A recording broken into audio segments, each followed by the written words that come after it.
ওদের দেখতে লাগে যে একটা ভালো ফ্যামিলির মেয়ে। এই মেয়েটার ফ্যামিলি যেমন, মেয়েটা তেমন। আসার পর থেকে ওর ভালো লাগতেছে না, ওর মাথা ঘুরাইতেছে, ওর বেড়া লাগছে সিগারেটের, ওর আরো কিছুর বেড়া লাগছে, নেশা বেড়া লেগে গেছে। ওই মিথিলাকে বারবার, মিথিলা আসছিল ওর সাথে, ওরা 4 জন আসছিল, মিথিলা, ওই ওর ভাইয়ের বউ, ওর ভাই। মানে একটা প্রমোশনে যেন 4 জন আসে, আর এত নোংরা ওরা, মানে আমার পুরো শোরুমটা চা ফেলে ম্যাশ ম্যাশ করে রেখে গেছে। মিথিলাকে বলতেছে জানা জানা, ওর ভাই যাওয়ার পর মিথিলা সিগারেট এনে দিছে, সিগারেট এনে জ্বালায় দিছে, ওই সিগারেটটা এই মেয়ে খেয়েছে। মেয়েটা আসলে অনেক খারাপ। মেয়েটা আমি আগেও জানতাম মেয়েটা অনেক খারাপ, মেয়েটাকে আমি কখনোই সাপোর্ট করতাম না। যখন কাইন্দা কাইন্দা ভিডিও দিত না, আমি জানতাম এটা রাজার জন্য কান্দা না, এটা আরেক বেটার লেগা কাইন্দা। আর ফেসবুকে মানুষ তো আছে অন্ধ।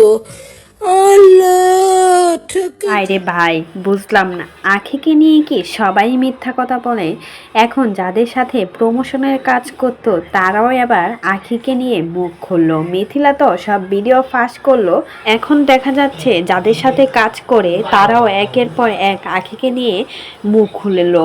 বলল আমরা টাকা দিয়ে প্রমোশন করি, আর আমাদের কাছে এসে তার কাজ করতে ভালো লাগছে না, সিগারেট খাওয়ার প্যারা ধরেছে। মিথিলাও কিন্তু সাথে ছিল।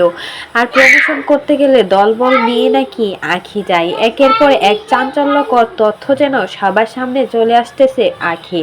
আসলে যদি আখি এতটা ভালো থাকতো তাহলে হয়তোবা সবাই এরকম ভাবে আখির পিছনে পড়তো না।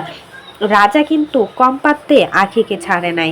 এখন তো সবাই বলছে রাজার কোনো দোষ নেই, রাজা ভালো করেছে আখিকে ছেড়ে, তা না হলে রাজার জীবন আরো বেশি ধ্বংস করে দিত। মিথিলা না হয় এআই দিয়ে ভিডিওগুলো বা ছবিগুলো বানিয়েছে, অথচ এই মহিলা যে আখিকে নিয়ে কথাগুলো বলল এটা তো কোনো মতেই মিথ্যা না।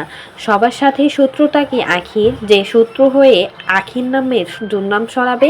কিন্তু না, আখি যদি ভালো হতো তাহলে কেউ হয়তোবা আখির নামে এভাবে দুর্নাম ছড়াতো না। হয়তোবা আখি এই লেভেলেরই, বা আখির পরিবারও এই লেভেলের, তার জন্যই কিন্তু আখির নামে এতগুলো কথা বলতে পারছে সবাই।